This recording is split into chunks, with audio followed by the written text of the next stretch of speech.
여러분, 현장 예배에 오니까 얼마나 정말 좋습니까? 백신 인센티브가 20%밖에 적용이 안 되어서 아쉽기는 하지만 그래도 오늘 우리가 이렇게 모일 수 있어서 얼마나 감사한지 알 수가 없습니다. 우리 이동섭 장로님 어디 계세요? 오늘 오셔서 이렇게 기도하시니까 너무 감사하고요.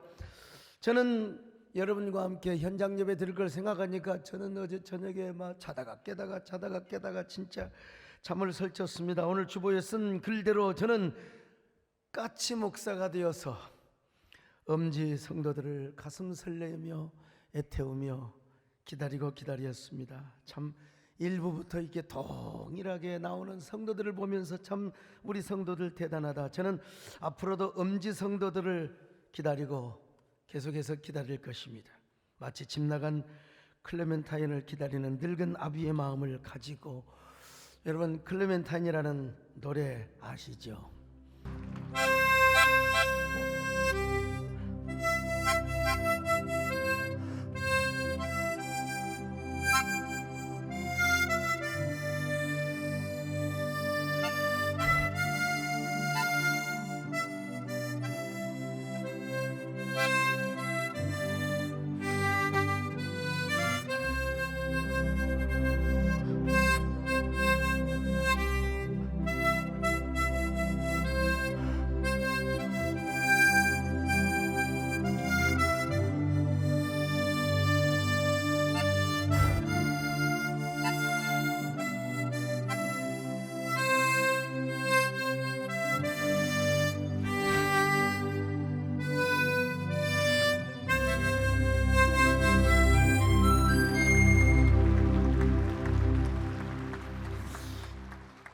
이거 불러보니까 그냥 불었다 뺐다 했는데 막 계속 불어대니까 이 처음 불러보니까 그렇다.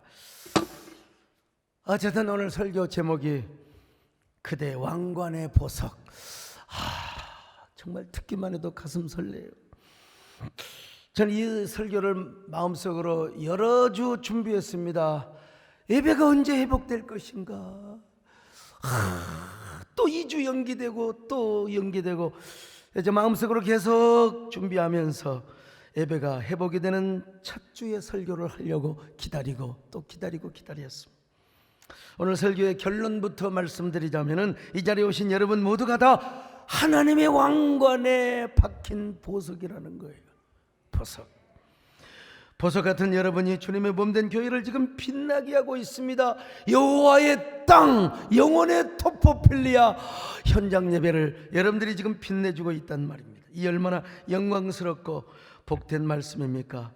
우리가 왕관의 보석이 되어서 하나님의 자리를 빛나게, 하나님의 잔치 자리를 빛나게 하고 있다니, 이 얼마나 가슴 설레, 얼마나 고무적이고 얼마나 가슴을 진동하는 이런 그 말씀입니까? 당신의 그 얼굴이 교회에서 해같이 빛나리. 당신의 그 보석이 예배에서 해가, 여러분 실감이 안 나죠? 다시 한번 해봅시다. 당신의 그 얼굴이 교회에서 해같이 빛나리. 당신의 그 보석이 전국에서 해같이 빛난답니다. 여러분, 예배에서 요즘은요 MZ 세대들 사이에 그 SNS에서 주전 멘트들이 굉장히 유행이라고 합니다. 주전 멘트란 무슨 말이냐? 자기들이 좋아하는 대상에게 과장이 된 애정 표현을 하는 거예요.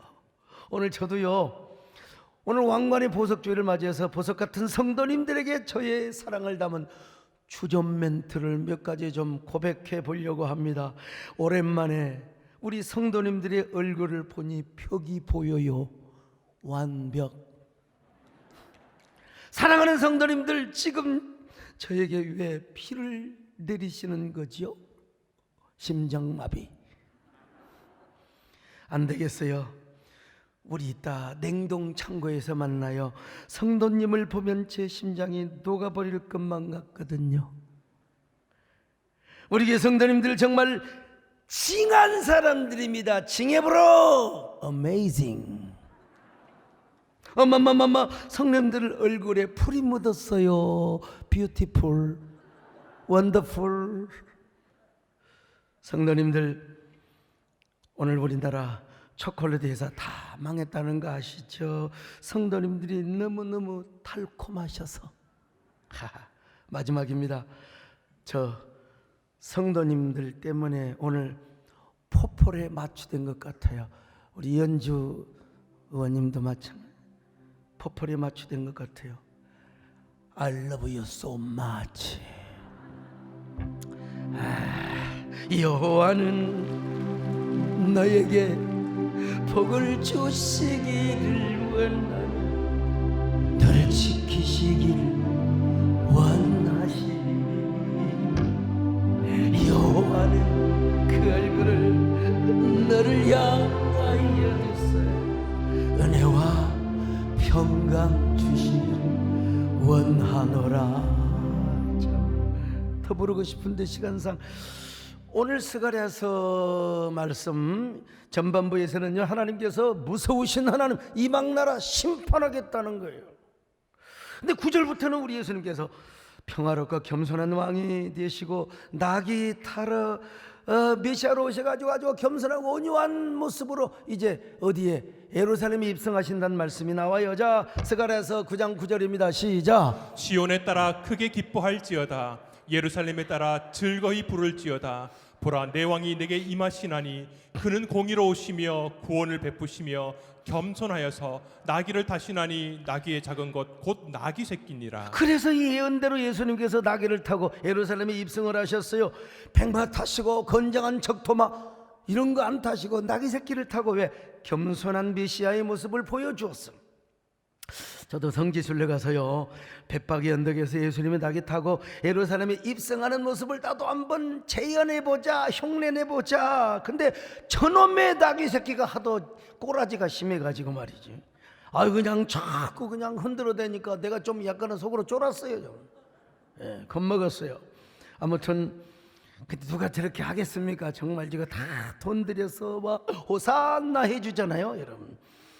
아무도 예수님께서 이런 겸손한 메시아를 보내셔서 당시 이스라엘 백성들을 구원하시고 왕관에 박혀있는 보석처럼 빛나게 해주신다는 거요. 이 말씀을 이야기해서 우리가요, 스가랴서 3장으로 거슬러 올라가야 됩니다. 거기 보면 대제사장 여호수아가 얼마나 거지 같은 옷을 입었는지요. 마치 그 모습을 불에서 꺼낸 그을린 모습의 나무와 같았어요. 그러니까 막 사탄이가 막 그냥 아이고 대제사장이 돼가지고 말이야 감자 먹어라. 자, 스가랴서 3장 1절로 2절 봅니다. 시작. 대제사장 여호수아는 여호와의 천사 앞에 섰고 사탄은 그의 오른쪽에 서서 그를 대적하는 것을 여호와께서 내게 보이시니라. 여호와께서 사탄에게 이르시되 사탄아, 여호와께서 너를 책망하노라. 이는 불에서 꺼낸 그슬린 나무가 아니냐. 불에 끌린 나무 뭐가 생각이 납니까? 부지깽이. 여러분 옛날 부지깽이 아시죠? 부지깽이. 타다 남은 장작개미, 부지개미. 여러분 옛날 시골에서 오래 두면 그 뭐 된다고 그랬어요? 도깨비 된다고 했습니다. 빗자리 뭉치 이런 거 아세요? 그래갖고 나중에 그 빗자리 뭉치에 뭐가 묻었냐면 피가 묻어 있어요. 이게 저녁에 얘기해야 돼. 피가 묻었어요. 그러면 도깨비가 되었다가 낮에는 그대로 있다는 거예요. 아이 기분 나빠요. 근데 여러분 여호수아가 그런 모습이었다는 것입니다. 더구나 여호수아는 아주 추접스러운 옷을 입고 있었어요. 자, 스가랴서 3장 3절입니다. 시작. 여호수아가 더러운 옷을 입고 천사 앞에 서 있는지라. 더러운 옷을 입었어요. 원래 대제사장의 옷은 빛가반짝해. 한번 보세요. 옛날에 적사 하나도 제대로 걸치지 못하던 시절에 대제사장의 옷을 보면 와 얼마나 화려해. 더더구나 하늘의 대제사장으로 계시는 우리 예수님의 옷은 얼마나 하얗고 영광스러웠는지 사도 요한은 그 모습을 보고 여러분 그 자리에 쓰러져 기절을 해버리고 말았습니다. 주님의 옷을 여러분 오늘도 주님의 그 옷자락을 붙잡읍시다. 아멘. 내 주님 입으신 그 옷은 참 아름다워 다가오라. 그 향기 내 맘에 사무쳐 내 기쁨 되도다.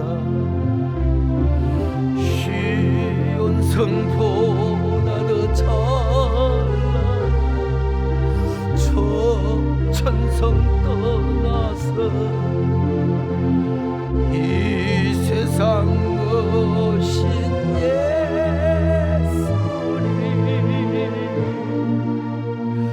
참네. 여러분 그 하얀 옷을 입고 여러분 얼마나 정말 눈이 황홀하게 빛나는 그 예수님이 오늘 여러분에게 오셔서 여러분의 그 병든 심령 상처받은 마음 어루만져 주시기를 바랍니다. 근데 당시 대제사장 여호수아는 누더기 옷을 걸쳐 입었어요. 부정한 옷을 입었어요. 그러니까 사탄이가 와서 조롱을 하지. 야, 너 대제사장이 돼가지고 말이야 이 얼레리 꼴레리 하면서 아유 얼마나 조롱을 하고 조소를 했는지 몰라요. 근데 여기서 이러한 대제사장의 모습은 개인의 모습이 아닙니다. 지금 이스라엘의 총체적인 남왕국 유다의 총체적인 부패하고 타락하고 아주 추접스러운 모습이었습니다.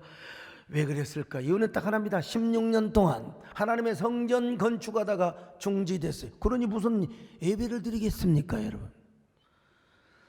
처음에는 믿음으로 하나님의 성전 건축을 잘 하다가 이 사마리아인들이 방해로 말미암아 성전 건축이 중단됐어요. 16년 동안 뭐 예배도 중단된, 이게 바로 하나님 보시기에 부정한 모습이요. 그래서 하나님께서는 스가랴 선지자를 통하여 하나님 앞에 선 대제사장 여호와의 모습이 여호수아의 모습이 바로 불에 끌린 나무, 부지깽이 같은 모습, 그런 모습으로 보여주셨습니다. 세상에서 가장 누추하고 더럽고 추접스러운 옷을 입고 있는 모습으로 여러분 이 모습이다. 이스라엘의 부패한 총체적인 모습을 은유적으로 대표적으로 보여줬어요. 저는 이러한 모습을 나는 우리 오늘의 한국교회에다가 대입을 하고 적용을 해보고 싶습니다. 우리 한국교회가 이놈의 코로나 바이러스 때문에 얼마나 예배가 중단을 받고 얼마나 타격을 받았습니까? 그렇게 예배가 중단된 지금의 모습이 하나님 보시기에 바로 부정한 모습은 아니었을까?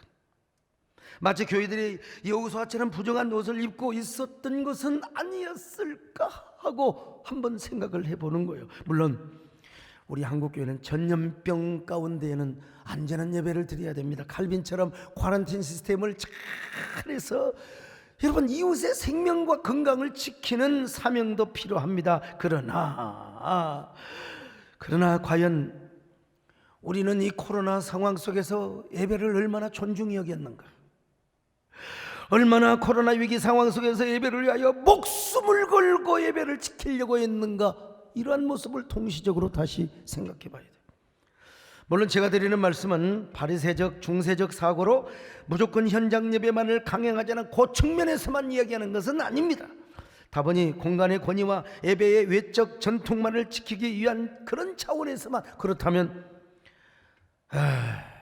중세의 교황 클레멘트 6세가 야 우리가 믿음으로 공간의 권위를 세우자, 우리가 믿음으로 이 모든 흑수병을 이기자. 근데 다 죽어버렸어요. 다 사제들도 죽고 평신도도 죽고.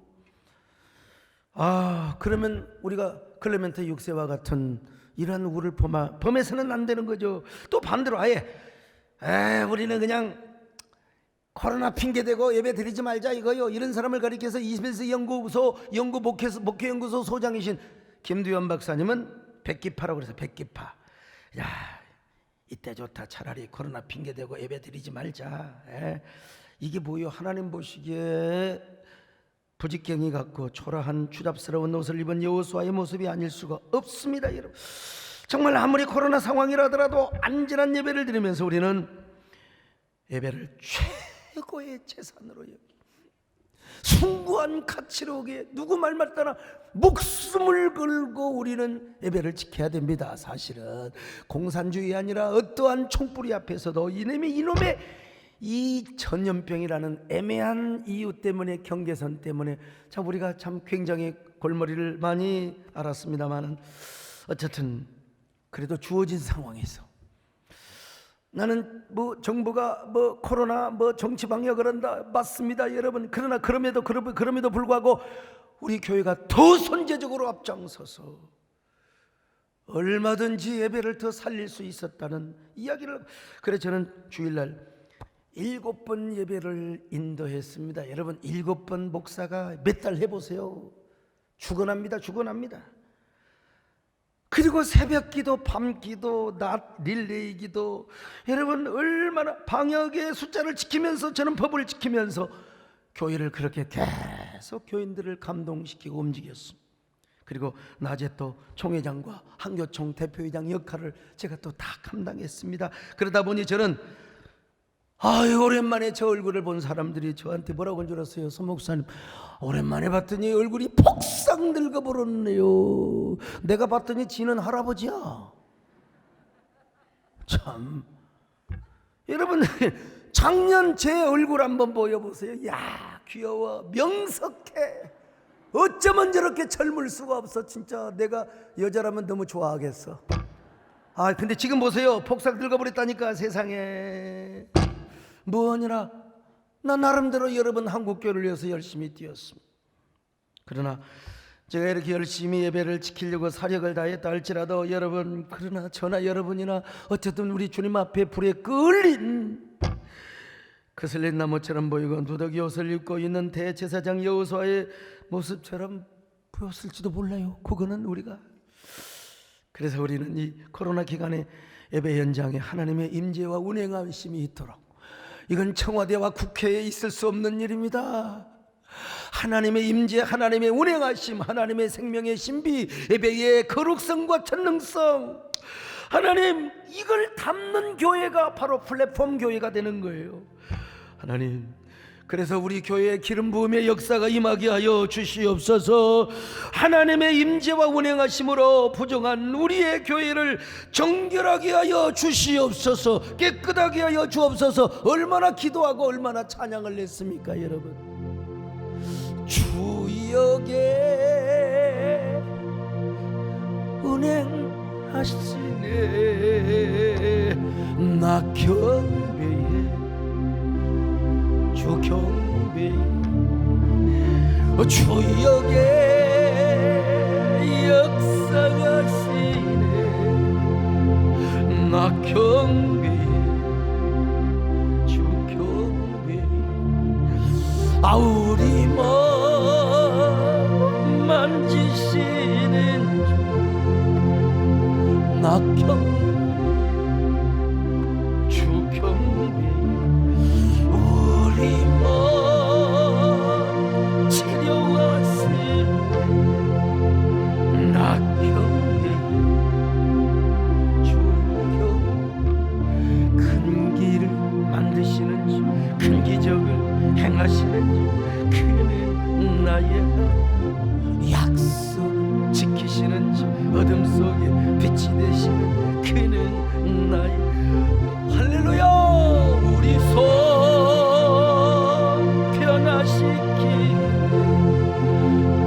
나 경배, 주 경배. 우리 마음 고쳐주신 나 경배, 주 경배. 여러분, 근데 우리가 아무리 노래 건다고 되는 게 아니요. 노래 건다고 되는 게 아니요. 하나님이 은혜를 부어 주셔야 됩니다. 우리가 입고 있는 더럽고 추한 누더기 옷을 하나님이 벗겨주시고 우리에게 새로운 관을 씌워 주셔야 되는 거지, 우리가 노래 건다고 되는 게 아닙니다 여러분요. 오늘 성경에 보니까 하나님의 사탄을 꾸짖어요. 네가 감히 누군데 하나님의 종을 꾸짖느냐 이놈아. 그리고 여호수아에게 거룩한 옷을 입혀주고 정결하고 아름다운 관을 씌워 주었습니다. 자, 오늘 3절로 4절로 5절을 읽습니다. 시작. 여호와께서 자기 앞에 선 자들에게 명령하사 그 더러운 옷을 벗기라 하시고 또 여호수아에게 이르시되 내가 네 죄악을 제거하여 버렸으니 내게 아름다운 옷을 입히리라 하시기로 내가 말하되 정결한 관을 그의 머리에 씌우소서 하매 곧 정결한 관을 그 머리에 씌우며 옷을 입히고 여호와의 천사는 곁에 섰더라. 자, 3장에서 여러분 여호수아가 대표적으로 이런 은혜를 입었다면 오늘 9장에 와서는 이제 여호수아 개인이 아니요 모든 유다 백성 전부가 다 이런 은혜를 입습니다. 여호와의 회복의 날 하나님께서 그들을 양떼같이 구원을 하신다는 겁니다. 하나님께서 이스라엘 백성들에게 친히 목자가 되어주셔서 여러분 남한국 유다 백성들을 구원해 주신다는 겁니다. 자, 9장 16절 상반절입니다. 시작. 이날에 그들의 하나님 여호와께서 그들을 자기 백성의 양떼같이 구원하시리니. 자, 이거 몰래 구원사적으로 먼저 해석해야 돼요. 예수 그리스도를 이 땅에 겸손한 왕으로 보내셨어요. 메시아로 보내셨어요. 그래서 우리 예수님은 십자가에 죽으시고 모든 백성을 구원하셨습니다, 여러분. 근데 이런 구원사적인 구원뿐만 아니라 동시에 오늘날 코로나 상황이 있는 한국교회에 내가 적용을 좀 해보고 싶습니다. 코로나 상황 속에서 우리 한국교회가 얼마나 부정한 모습으로 보여졌을까요? 예배를 잘 드렸거나 못 드렸거나 어쨌든 간에 얼마나 우리가 초라한 모습으로 심하게 표현하면 얼마나 한국교회가 어떤 때는 희생양이 되어가지고 일부 불신자들의 원성의 대상이 되고 언론의 집중 포화를 우리가 받은 적이 있잖아요. 이게 무엇 때문에 그러느냐? 이놈의 코로나 때문에. 더더구나 코로나 이전에 문화 막시즘, 네오 막시즘의 그 사상적 문화적 공격도 있었지만, 그러니까 기울어진 운동장에서 우리는 코로나를 맞았습니다. 이놈의 코로나는 뭘 가져왔느냐? 반달리즘을 가져왔네. 반달. 이놈의 반달리즘의 예배를 초토화시켜. 반달리즘은 이거 하늘의 반달이 아니라 여러분 고대 반달족들이 전쟁을 하면 그 민족의 모든 문화, 모든 종교 다 쓸어버렸어요. 이 반달리즘이라고 하는 거예요. 이 반달리즘은 뭘 가져왔느냐? 밑볼리즘을 가져왔습니다. 밑볼리즘은 반지성주의 혹은 우민주의를 말하는 겁니다. 그 코로나가 사람들을 어리석게 만들어요. 어리석게 그냥. 응? 교회도 사람이 모인 공동체이기 때문에 어쩌다가 확진자가 나올 수 있지 않습니까? 딴 데서 확진자가 나오면은 그냥 그런가 보다. 근데 교회에서 나오면 그냥 사람들이 화를 내는 거예요. 이거 역시 밑볼리즘이 가져다 주는 하나의 열매죠. 그러다가 밑볼리즘은 에이시즘을 가져왔습니다. 불신주의, 무신론주의를 말하는 거죠. 마치 하나님이 없는 것처럼. 웃기는 소리죠, 여러분. 날씨가 흐리다고 비가 온다고 햇빛이 안 보여요? 아이고, 햇빛은 여전히 쨍쨍. 다만 대머리만 반짝이지 않아서 그러지. 이걸 가리켜서 뭐라고 하냐? 유실론적, 무신론자라고 말합니다.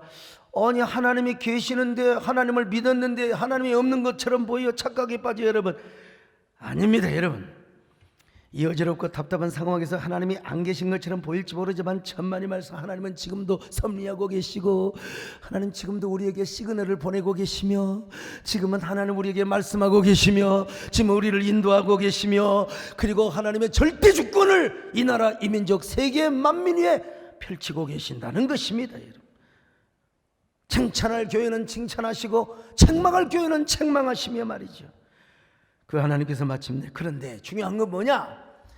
때가 되어서 구원을 하신다는 겁니다. 구원을 하시는, 교회를 세우시고 초토화된 예배를 다시 회복하게 하신다는 것입니다. 코로나로 인질 잡혀간 사람 많잖아요. 코로나로 인질 잡혀간 사람들을, 코로나 때문에 교회 못 나왔잖아요. 그게 뭐요? 인질이 잡혔죠. 근데 예배 현장으로 돌아오게 하신다는 것입니다. 그런데 그 예배 현장으로 돌아오는 사람들이 뭐냐? 왕관에 박힌 보석과 같은 존재라는 것입니다. 자, 스가랴서 9장 16절 이거 진짜 또박또박 읽어봅시다. 시작. 이날에 그들의 하나님 여호와께서 그들을 자기 백성의 양떼같이 구원하시리니 그들이 왕관의 보석같이 여호와의 땅에 빛나리로다. 여러분, 왕관의 보석같이 빛나리로다. 제가 이걸 어떻게 설명해야 여러분의 가슴이 그냥 울렁거릴까요? 어떻게 설명해야 여러분의 마음에 감동을 받을까요? 여기 왕관의 보석은 히브리 말로 아브네이 넷제르라 그래요. 넷제르라는 말은 관이란 말입니다. 낫지르라는 말에서 나왔어요. 넷제르가 낫지르. 낫지르라는 말은 구별되고 거룩한 존재란 말이거든요. 여기서 나시린이란 말이 나왔습니다. 나시린. 그래서 대제사장이 쓴 관에는요, 찌쯔 네찌르 하카도시라는 말이 붙어 있어요. 바로 대제사장은 거룩한 사람 중에 거룩하니다. 그러니까 나시린 중에 나시린이다. 거룩한 사람 중에 거룩한 사람이라는 겁니다. 요 모자를, 관을 대제사장 위임식 때 딱 씌워줍니다. 레위기 8장 9절입니다. 시작. 그의 머리에 관을 씌우고 그 관 위 전면에 금패를 붙이니 곧 거룩한 관이라 여호와께서 모세에게 명령하신 것과 같았더라. 여러분, 대제사장이 쓴 관도 뭐라고 하냐면 넷제르라고 합니다. 넷제르. 그래서 어떤 분들은 오늘 본문에 나오는 왕관의 보석을 대제사장이 쓰는 관이라고 해석하는 분이 있는데, 뭐 100% 틀렸다고 할 수는 없지만 맞지 않는 말입니다. 여러분, 대제사장이 쓴 관에는 보석이 안 붙어 있어요. 그러니까 이 레위기 8장 9절의 말씀을 인용해서 이게 뭐 대제사장이 쓴 관이냐, 천만의 말씀.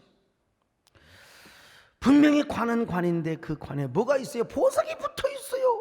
그래서 개역 개정판도 그냥 관이 아니라 왕관의 보석이라고 했습니다. 특별히 나지르라고 하는 무슨 말이냐? 정수리라는 말이거든요. 정수리. 자, 창세기 49장 26절입니다. 시작. 내 아버지의 축복이 내 선조의 축복보다 나아서 영원한 산이 한없음 같이 이 축복이 요셉의 머리로 돌아오며 그 형제 중 뛰어난 자의 정수리로 돌아오리로다. 정수리로 돌아오리로다. 여러분, 정수리가 어디냐면 여기에요. 제일 높은데요. 여기 아닙니다. 제가 키 잴 때 조금 하여간 그렇습니다. 키를 잴 때는 조금 제가 이렇게 발 뒤꿈치를 틀까, 시험이 들어요. 그냥 그대로 할까. 여러분, 반드시 이렇게 해야 됩니다. 그래야지. 잘못하면 정수리로 안 되고 이쪽으로 와버리면 안 돼요. 그게 1cm, 2cm가 저에게는 엄청나게 중요하거든요. 어제 결혼줄에 열어 갔는데 제가 그냥 구두를 제가 딱 높은 구두 있다? 높은 구두를 신고 딱 갔어요. 상당히 제가 키가 크게 보였는데 윤동현 목사님이 옆에 딱 서니까 의미가 없더라고. 역시 대단해. 1m 80 몇 짜리는 참 어쨌든 그러나 여러분, 저도 정수리가 있습니다. 제일 높은 데가 정수리요. 우리 몸에서 가장 높은 부분, 이 세상에서 가장 높은 사람이 뭐예요? 왕이죠. 왕. 요즘 말로 대통령. 요즘 대통령을 여가 막 서로 그냥 난리잖아요. 근데 여러분, 바로 요셉이가 정수리의 축복을 받았다는 겁니다. 정수리. 그래서 신명기에서 이렇게 말씀하지 않습니까? 자, 신명기 33장 16절 같이 봅니다. 시작. 땅의 선물과 거기 충만한 것과 가시떨기 나무 가운데 계시던 이의 은혜로 말미암아 복이 요셉의 머리에 그의 형제 중 구별한 자의 정수리에 임할지로다. 여러분, 아무리 대통령이 됐다 하더라도 무슨 혁명을 일으키고 막 사람을 죽이고 그래가지고 대통령, 그건 몰라요. 그냥 정수리가 아니라 구별된 자의 정수리요, 거룩한 축복. 하나님 거룩하게 부어서, 여러분 거룩하게 부어서 하나님 은혜로. 이게 여기 왕관의 보석이라는 말은 대제사장이 쓴 관이 전혀 아닙니다. 아니요. 성경에 보니까 다윗이 보석이 박힌 왕관을 분명히 썼어요. 이 왕관을 의미하는 거요. 자, 사무엘하 12장 30절이요. 이거 기가 막혀요. 자, 같이 읽습니다. 시작. 그 왕의 머리에서 보석 박힌 왕관을 가져오니 그 중량이 금 한 달란트라. 다윗이 자기의 머리에 쓰니라. 자, 역대상 20장 2절도 봅니다. 시작. 다윗이 그 왕의 머리에서 보석 있는 왕관을 빼앗아 중량을 달아보니 금 한 달란트라. 그들의 왕관을 자기 머리에 쓰니라. 왕관 한번 보여줘 보세요. 저 왕관이야, 저 왕관. 와, 참. 다윗이 쓴 왕관인데요, 한 달란트니까 34kg예요. 34kg.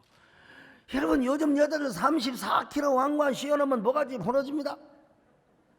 근데 옛날 우리 어머니는 보세요, 50kg가 넘는 물동이를 딱 입니다. 또가리 딱 위에 올려놓고, 그리고 한 손에는 빨래를 딱 들고 한 손에는 호박을 들고 균형감도 잘 가져. 그러고 그냥 걸어오는 거예요. 옛날 우리 어머니들 대단해요. 그런데 다윗이는 왕관을 쓰는데 저거 하나 못 이기겠습니까? 저 왕관에 다시 한번 보여줘 보세요. 왕관에 뭐가 박혀 있느냐? 보석이 박혀 있어. 보석. 참. 근데 여러분이 저 왕관의 보석이라는 것입니다. 여러분이 저 왕관의 보석이 되어서 하나님이 이렇게 말씀해. 사랑하는 성도들아, 너는 내 보석이라. 너는 나의 보석이라. 내가 너를 그렇게 귀중하게 여긴단다. 할렐루야. 너는 내 보석이라. 오늘날 내가 너를 빚었도다. 너는 내 보석이라. 나의 사랑하는 내 보석이라. 오늘 왕관의 보석 주일이라고 하는데 여러분들이 다 왕관에 박힌 보석이 되어서 오늘 예배를 빛내고 있습니다. 하나님의 땅을 빛내고 있습니다. 하나님의 교회를 빛내고 있습니다. 여러분, 앞으로도 더 이런 존재들이 되시기를 주의 이름으로 축원합니다. 여러분들, 오늘 교회 오기 전까지 어떤 사람이었느냐? 한동안 코로나로 인해서 대부분 인질로 붙잡혀 있었던 사람입니다. 그래서 오늘 12절에서 이렇게 말씀하고 있어요. 갇혔으나 소망을 품은 자들이라고.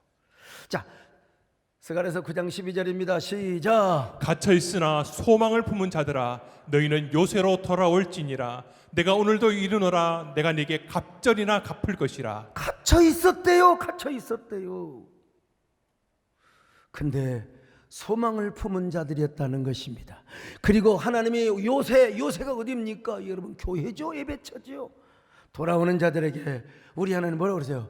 더블 포션, 꽃배기 은혜를 주신다는 겁니다. 꽃배기. 참, 이 코로나19는요 성도들을 두 종류로 싹 나눠놨어요. 교회 안 가니까 좋아. 유튜브 저기 보면서 그냥 야야야 소목사 너무 좀 그렇다. 에이 좀 딴 데로 돌리자. 보니까 이거 졸린다. 또 딴 데로 돌리자. 그래서 다시 소목사한테 와. 야, 저 뚝배기 좋다. 좋아. 졸리지 않아서 좋다. 이런 노마드 신자들, 이 가나안 신자라고 하면 안 됩니다. 성경을 모욕하는 거예요. 노마드야 노마드. 어디서 가나안 신자라고 그래 도대체. 그러나 어쩔 수 없이 여러분, 코로나로 인하여 갇혀 있었어요. 감옥에 갇혀 있었어요. 그러나 뭐가 있어요? 소망이 있어서 소망. 갇혔지만 소망. 그래서 현장 예배를 사모하는 거예요. 교회를 사모하는 거예요. 어쩔 수 없이 화상줌이나 유튜브로 예배를 드리지만 안지나 서나 뭔 생각이나 교회 생각이 나는 거예요. 현장 예배 생각이 나는 거예요. 하나님 이런 사람들을 불러주신 거예요. 오늘부터 불러주셨습니다. 오거라. 어디로 돌아오느냐? 요새로 돌아오거라. 내가 갑절의 은혜를 주신다는 거예요. 갑절의 은혜가 뭐예요? 영어로 우리 김창준 더블 포션.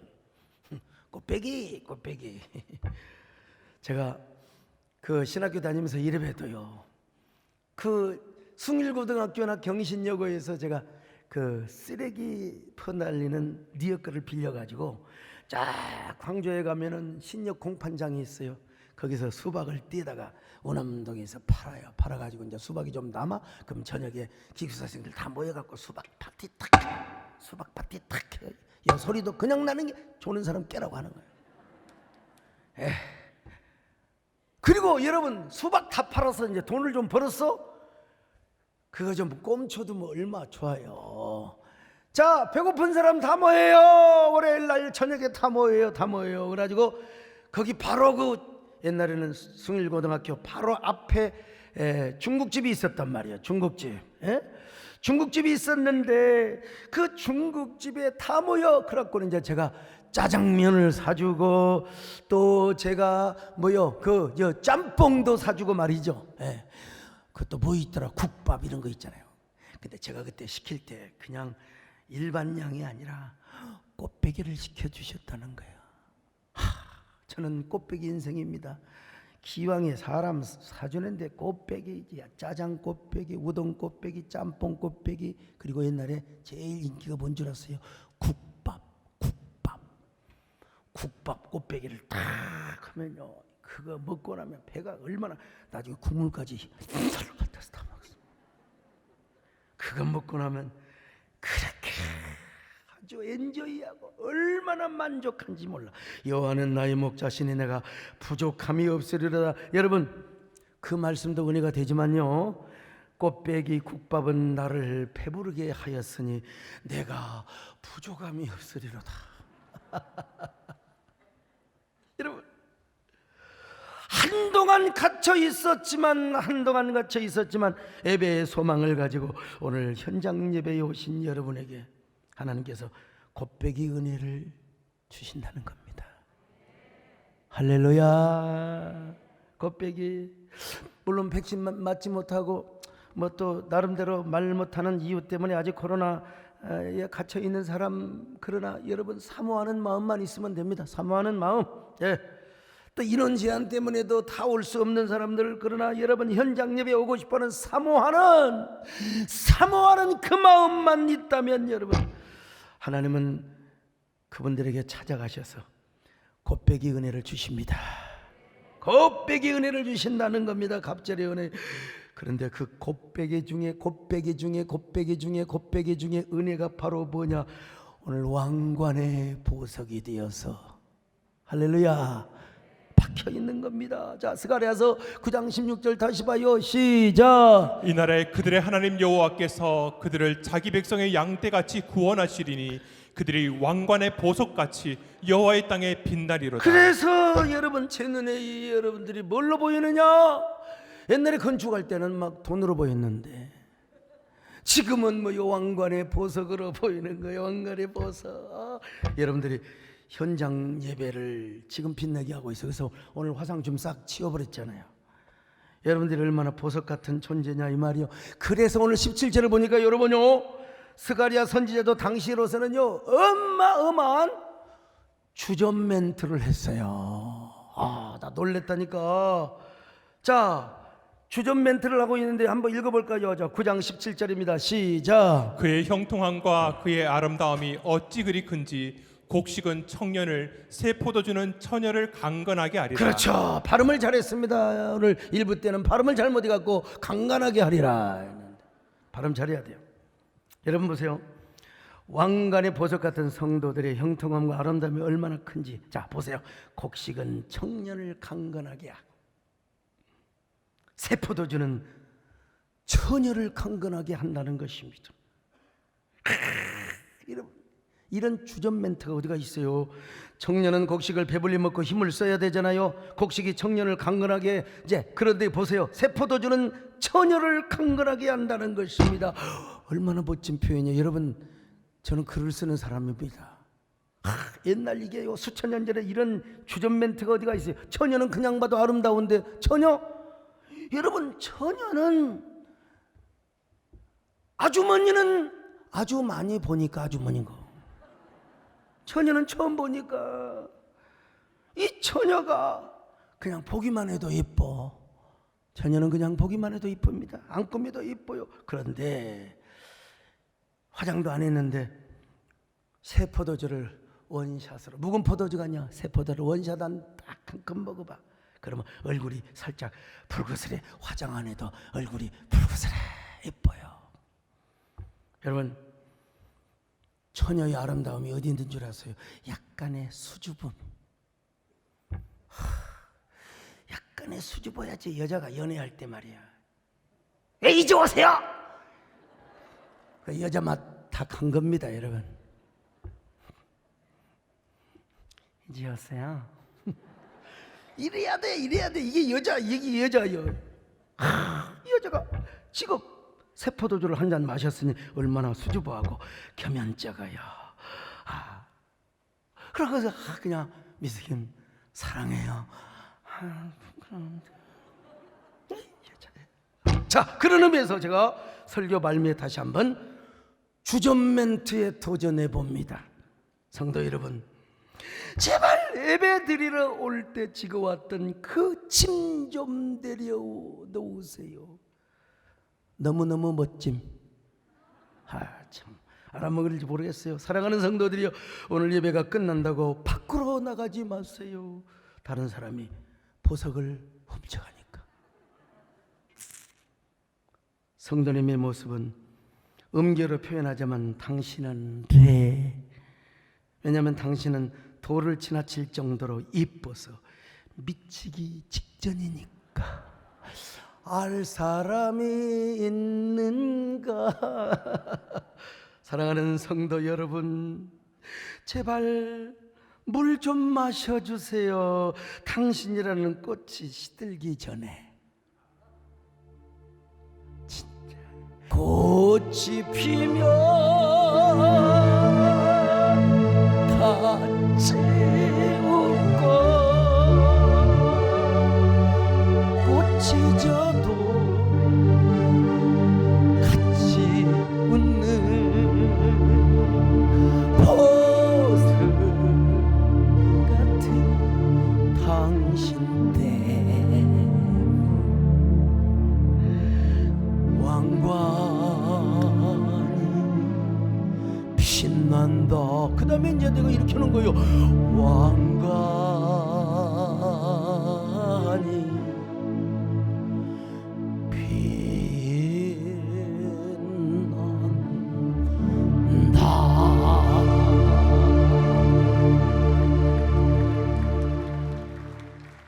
여러분, 오늘 교회 오니까 얼마나 좋아요. 나도 좋습니다. 조합으로 징협으로 어메이징. 여러분 왕관의 보석이라고. 이야, 하나님이 얼마나 여러분을 사랑하시면 왕관의 보석 같다고 하시겠습니까? 하나님이 여러분을 얼마나 귀하게 여기면 왕관의 보석이라고 하겠습니까? 자, 그 하나님의 사랑이 느껴져요? 가슴에 애틋하게 느껴집니까? 그 하나님의 그 홀리 로맨스, 그냥 로맨스가 아니라 거룩한 로맨스 여러분의 심장에 새겨지시기를 바랍니다. 그래서 스바냐스를 보니까 말이죠, 막 우리 하나님은 얼마나 우리를 사랑하셔서 막 기쁨을 이기지 못해. 우리 하나님이 그러신다는 겁니다. 여러분, 즐거이 부르며 우리를 바라보고 기뻐하신다. 자, 스바냐 3장 17절입니다. 시작. 그가 너로 말미암아 기쁨을 이기지 못하시며 너를 잠잠히 사랑하시며 너로 말미암아 즐거이 부르며 기뻐하시리라 하리라. 이 노래로 나아가십시다. 할렐루야. 너의 하나님 여호와가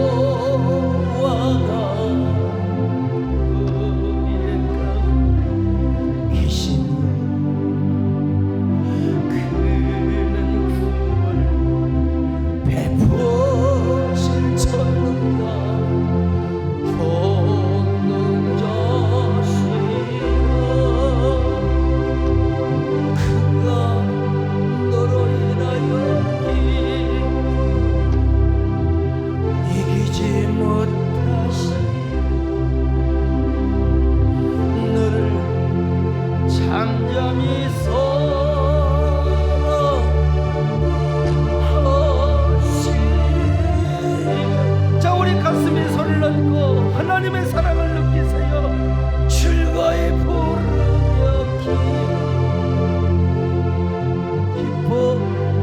기뻐하시리라. 즐거이 부르며 그대로 기도합니다. 하나님, 우리가 왕관에 박힌 보석 같은 존재라니요. 우리를 통하여 여호와의 땅이 밝아지고 현장 예배가 빛나게 한다니요. 그러니 예배를 사모하며 살아야겠습니다. 보석처럼 귀하고 가치 있는 존재로 하나님을 섬기겠습니다. 예배를 예배답게, 교회를 교회답게 세우며 살아가겠습니다. 주여, 그런 저희들이 되게 하여 주옵소서. 한 1분 동안 여러분 하나님께 한번 간절하게 소리 지르지 말고 목매이는 기도를 한번 드려보시길 바랍니다.